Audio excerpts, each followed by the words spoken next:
Hey guys, Sai here for WhatCulture Gaming, here to give you an early look at Resident Evil Village's upcoming DLC, the Winter's Expansion, which of course launches on all platforms on the 28th of October and comes packaged with Resident Evil Village Gold Edition, which comes out on the same day. We were graciously approached by Capcom to get an early look at the Winter's Expansion, which is very nice of them and very exciting. As a huge Resident Evil fan, I'm very excited to talk about it and give you the early lowdown on what you can expect from the Winter's Expansion and everything that it has to offer. There'll be no story spoilers here. I just really want to talk about the way that each of these new modes feel to play. There is a brand new campaign that takes place after Resident Evil Village called Shadow of Rose. There is a complete perspective shift for the campaign, so you can play it in third person rather than first person. And of course, they have bulked out the side game, The Mercenaries, with additional orders. I'm going to go through all of them and just give you some highlights on all of them. Let's start with Shadow of Rose. Of course, it's the main event, it is the main course, it is the campaign that takes place after Resident Evil Village and puts the player in the shoes of Rosemary Winters, the daughter of Ethan from Resident Evil 7 and Village.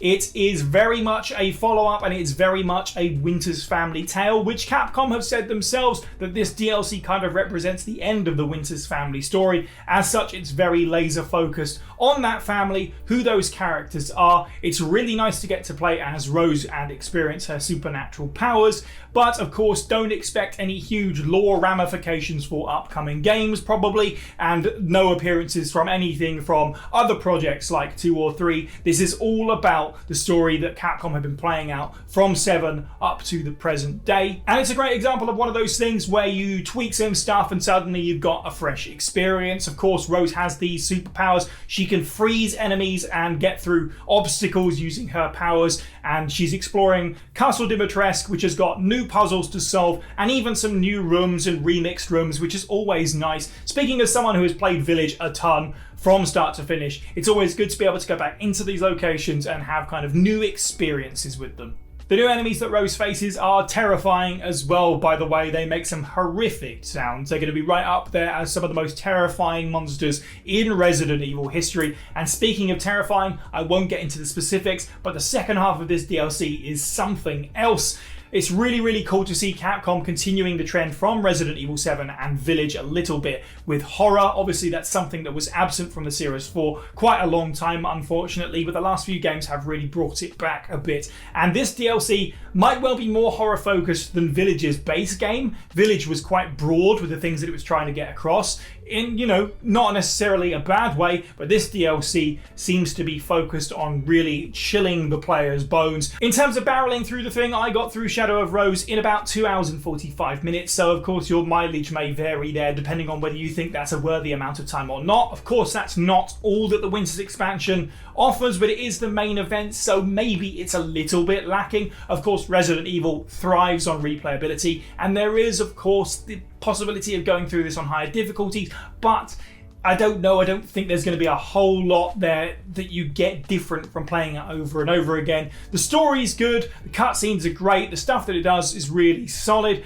but it's not a full campaign by any means. It's just a couple of extra chapters. Something that bleeds between two parts of the Winter's Expansion is the third-person perspective. Of course, Shadow of Rose takes place fully in third person. It's actually two different kinds of third person. You've got your more traditional Resident Evil 2 and 3 remake style where you can fully rotate the camera around. There's also parts, though, where Rose will move as you turn the camera, which is cool because it offers a couple of different kind of perspectives within Shadow of Rose. This is the one that you get throughout the third-person perspective shift in the campaign. Ethan Winters, as we well know, very camera-shy, never seen his face officially speaking. Capcom have done a fantastic job of keeping that up, making the game third-person without showing Ethan's face. It's kind of funny, it's kind of fun, and it works surprisingly well. The whole thing's fluid as expected. It's got the Capcom level of polish to it. It plays great. It's certainly, if you were to play Resident Evil Village for the first time, you could absolutely start with the third-person perspective and you wouldn't get a lesser experience out of it.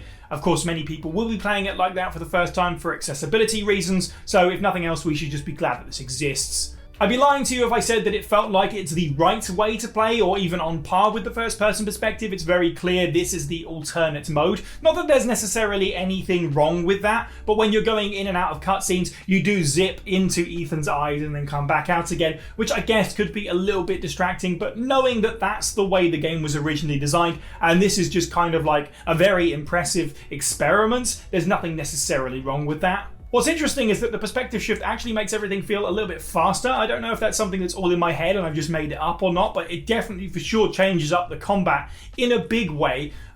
First person, it's very easy to score a hit. Your enemies are right in front of you. In third person, it's actually, I found myself wasting a lot more ammo because I was kind of like, I played Village a bunch, I know what I'm doing. I didn't anticipate the changes that this perspective was going to make to the combat. So that was interesting. Obviously, dodging and that kind of thing is a lot easier now because you've got much more spatial awareness. You can see much more around you. But basically, the short version is combat feels completely different in this version, which is really exciting. Again, if you love Village, it's really cool to play it in a whole new way. The final piece of the puzzle is Mercenaries Additional Orders. Now, this is a mode that was actually really lacking in Village, something that was kind of a letdown. As fun as the game is from a gameplay perspective, and as much as I kind of enjoyed Mercenaries, it did really feel like something was missing. In a funny way, this Mercenaries update actually kind of sums up the Winter's expansion in that it's pretty much just completing Village. It feels like the complete game now. It feels like this should have been here all along, admittedly. And again, with the Mercenaries, this feels like Resident Evil 4 or 5's kind of level of quality. A lot of fans enjoyed that. I think a lot of fans are going to enjoy this too. In the original version, there was one character and like 5 maps. We've got a couple new maps.